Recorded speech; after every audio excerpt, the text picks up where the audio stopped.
Hi, this is MediaPost on the last day of South by Southwest. We're on the balcony of the convention center yet again with this beautiful day in downtown Austin, Texas. And we're going to have a last discussion of a wrap-up, basically, of what's been going on here at South by over the last few days.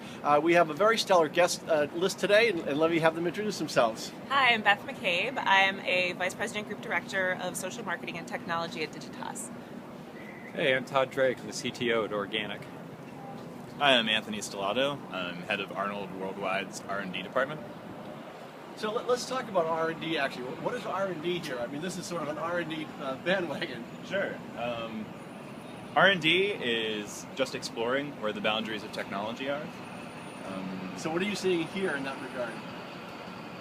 Actually, I'm a little disappointed this year, Chuck. Really? Tell me. Yeah. I mean, there's a few things out there, the Leap Motion, Nitro, but in general, I don't see anything that's like groundbreaking or that's really, really shocking that I didn't know about before. Well, maybe you know too much. Well, it's funny. One of the cool places that I've seen like really interesting thing was the small little Maker, Adobe Create stuff. There was some really clever stuff from MIT there, and there's little drips and drabs, but for a large part, it's I'd have to agree. There's some deep themes that are arising, but there's not a lot of like really interesting breakthrough tech.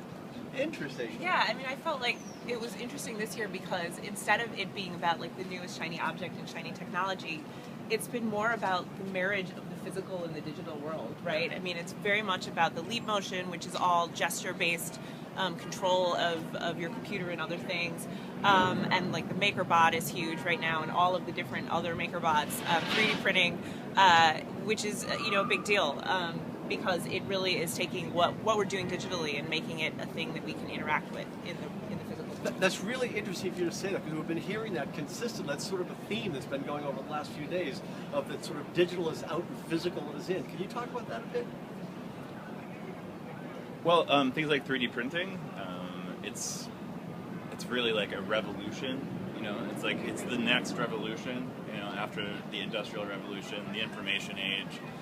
Once 3D printing becomes widespread, I mean it's pretty amazing what you're going to be able to do. It's going to shock copyright and patent laws. When I can just walk up to that thing that you have and scan it and print out one of my own.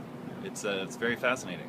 One of the best talks I saw was Trillions, and it was talking about a world where we're not just using information, but we're actually being part of the information.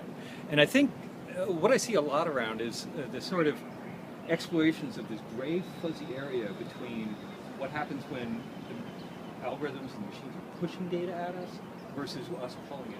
And there's a lot of triumphalism of like, oh, there's going to be suggested of this, and a movie suggested as I'm walking around, and I don't know if I would live in that world. So I think we're still exploring this sort of fog area of what it means to be a human in an intensely digital, data-wrapped age. Fabulous. We'll talk more about that in just a moment.